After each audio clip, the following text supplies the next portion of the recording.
Keeping up with our motto, let learning be a joy and teaching a pleasure. Here we are with remote learning and teaching process. To bridge the gap, happy learning to all students. Hi students, this is your Raju sir from Thakur Vidyamandir High School and Junior College. Welcome you to the online teaching for the new academic year 2020 to 2021.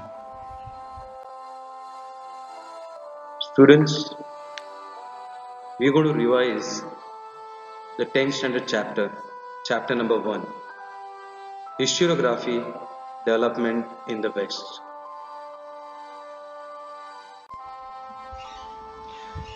This chapter is not only important for the 10th standard point of view, but even important for the 8th and 9th standard. So once again students, I welcome you to the explanation of the first chapter of 10th standard, part 1, Historiography Development in the West. Let's start with the introduction. The empirical method of observation and experiments in laboratory is used to study natural and physical science. The method cannot be used to study history as we were not present in historical times to observe and experiment. Neither can we recreate the historical event.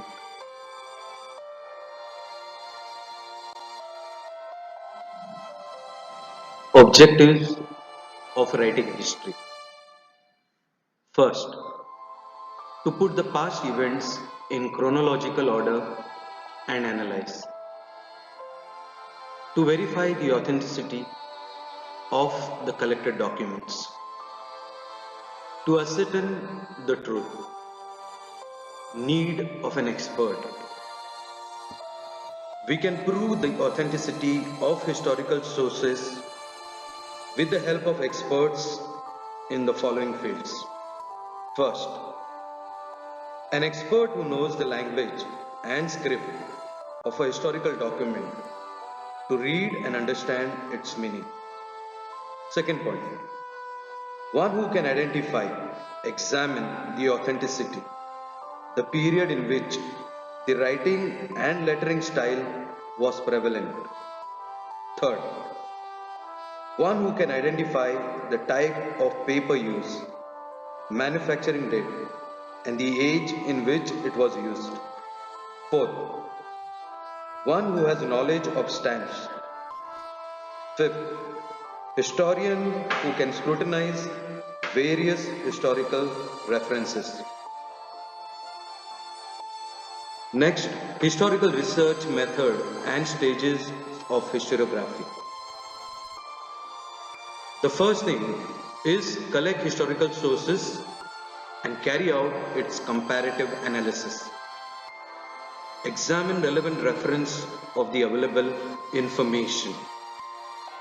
Understand references regarding time and space of the given historical events, and then critically examine various sources of history. And the last, to formulate hypothesis.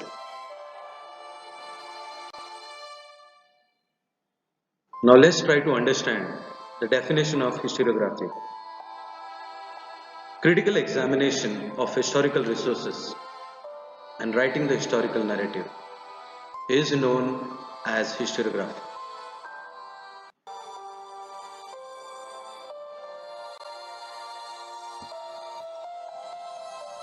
Let us study the various disciplines used for the study of historiography. Archaeology. Now let us understand what is archaeology. Archaeology is whenever a very great event which has taken place in the past. For example, the Indus civilization. The Indus civilization was only discovered when the archaeologists went and excavated. Then they found the ancient city down there The second is archival science. Now, you might see your own school library. A lot of vast history which is archived or which is written in different books are there for us as a reference to see. Manuscriptology.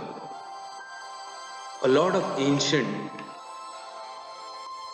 past events are actually written by the authors in a certain script and they have been preserved for us in the museums. Epigraphy. Epigraphy is the study of inscriptions. Analysis of lettering style. Now, if we have to study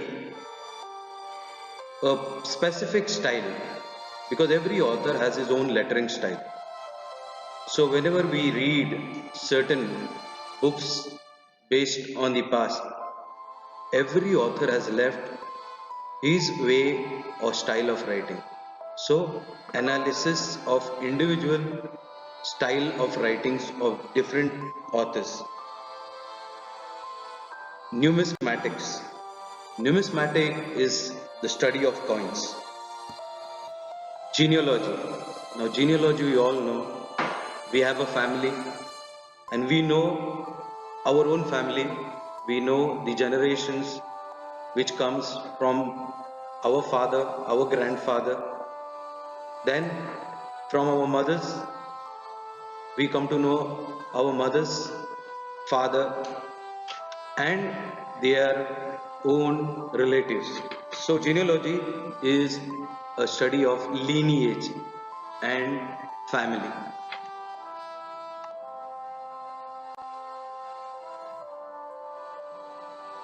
There are tradition of historiography and there is an ancient tradition which we have already seen in the different cave paintings, storytelling, singing songs and ballads, etc.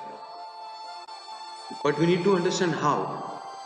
The tradition of writing historical narrative, that is historiography, was not prevalent in the ancient societies of the world. However, that does not mean that they were not aware of the historical time or were not eager to know about it.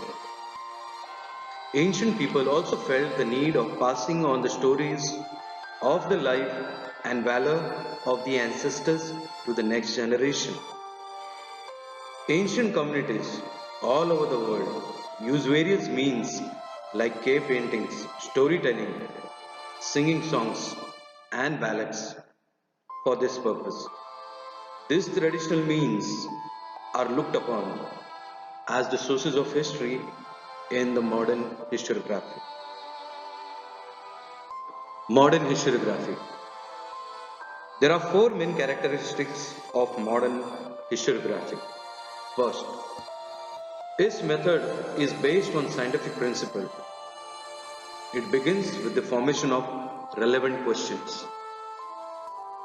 Second, these questions are anthropocentric. Now, what is anthropocentric? It is a study about human being in the society. It means that these questions are about the deeds of the members of ancient human societies of a particular period. History does not suggest any interrelation between the divine and human deeds. Third, answers to these questions are supported by reliable evidence. Fourth, history presents a graph of mankind's journey with the help of past human deeds. It is said that the modern historiography, with above characteristics, has its roots in the ancient Greek historical writings. History is originally a Greek term. Herodotus, the Greek historian of the 5th century BCE, used it first for his book entitled The Histories.